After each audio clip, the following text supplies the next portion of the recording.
Bismillah. Prophet Isa അലൈഹിസ്സലാം പ്രവാചകൻ തന്റെ ജനത്തോട് കരുണ കാണിക്കുന്നതിനായി നിരന്തരം അള്ളാഹുവിനോട് പ്രാർത്ഥിക്കുമായിരുന്നു.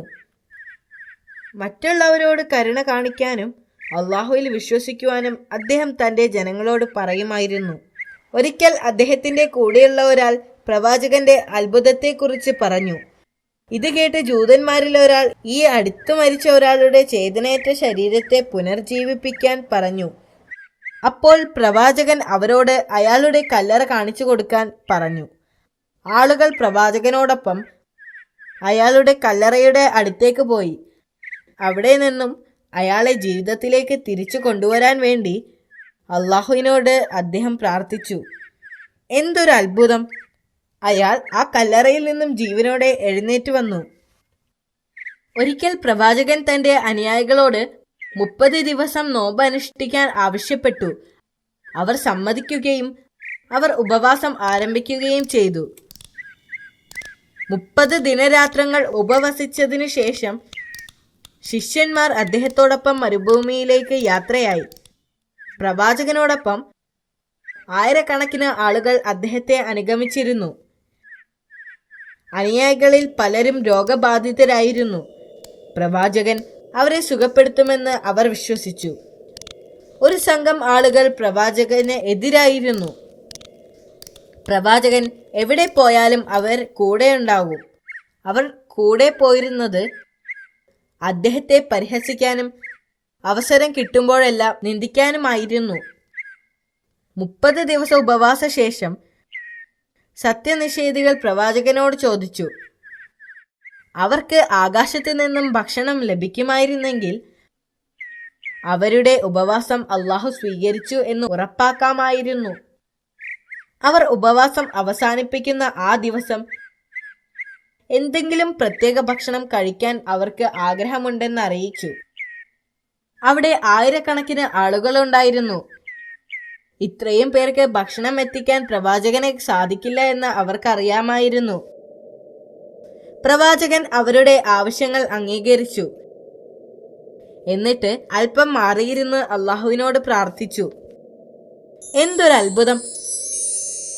പ്രവാചകന്റെ പ്രാർത്ഥന ദൈവം സ്വീകരിച്ചു. ആകാശത്ത് നിന്ന് ധാരാളം ഭക്ഷണം വന്നു. താഴെയൊരു മേഘവും മുകളിൽ മറ്റൊരു മേഘവും. മലക്കുകൾ ചുറ്റും നിന്നുകൊണ്ട് ഭക്ഷണം താഴോട്ട് കൊണ്ടുവന്നു. സാവധാനത്തിൽ അത് താഴേക്ക് വന്നു. ആ സമയത്ത് പ്രവാചകൻ തന്റെ പ്രാർത്ഥനകളിൽ മുഴുകിയിരിക്കുകയായിരുന്നു. ആഹാരം പ്രവാചകന്റെ തൊട്ടടുത്ത് വന്ന് നിന്നു. ഒരു വെളുത്ത തുണി കൊണ്ട് അത് മൂടിയിരുന്നു. അള്ളാഹുവിന്റെ നാമത്തിൽ പ്രവാചകൻ മെല്ലെ ആ തുണി എടുത്തു മാറ്റി. മൂടിയിരുന്ന ആ തുണി മാറ്റിയപ്പോൾ ചുറ്റും കൂടി നിന്ന ആളുകൾ അത്ഭുതത്തോടെ അതിലേക്ക് നോക്കി. അപ്പവും വിനാഗിരിയും ഉപ്പും തേനും മറ്റ് പഴങ്ങളും ഉണ്ടായിരുന്നു. അതിന് കൊതിപ്പിക്കുന്ന മണം ഉണ്ടായിരുന്നു.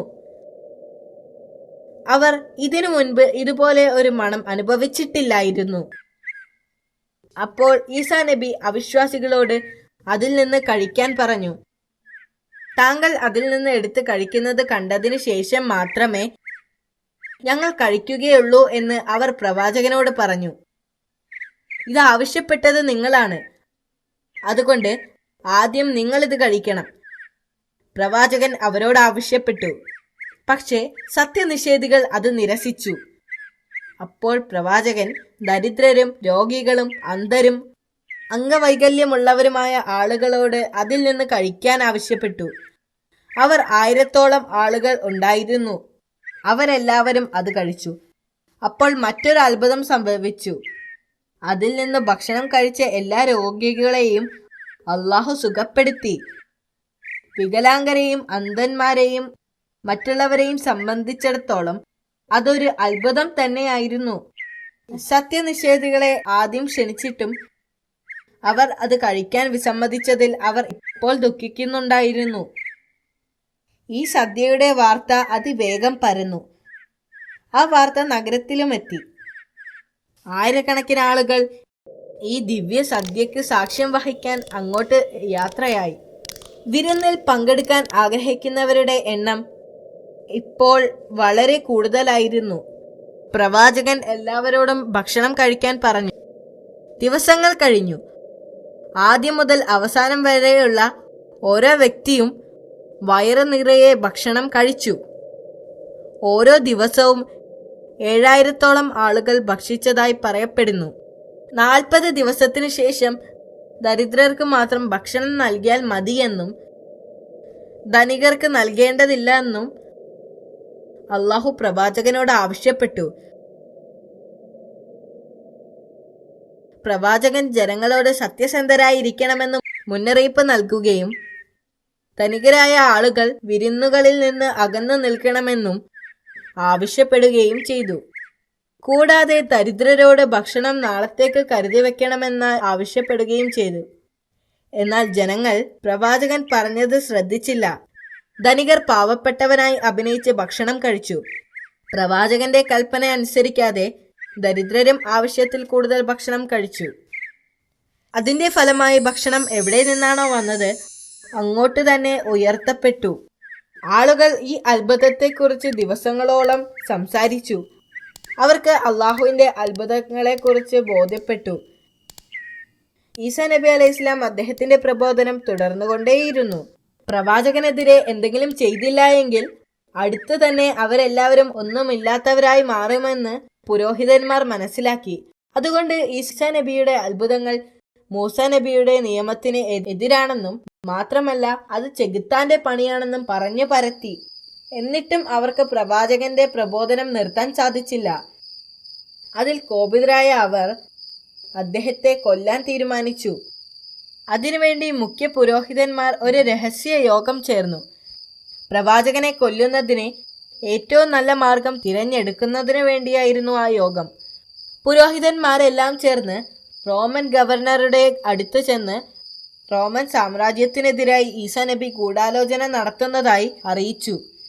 അദ്ദേഹത്തിനെതിരെ ഉടനടി നടപടിയെടുക്കണമെന്നും ആവശ്യപ്പെട്ടു.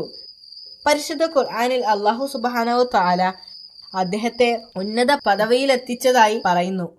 ഇസ്രായേൽ ജനതയ്ക്ക് അദ്ദേഹത്തെ കൊല്ലുവാനോ ക്രൂശിക്കുവാനോ അനുവദിച്ചില്ല.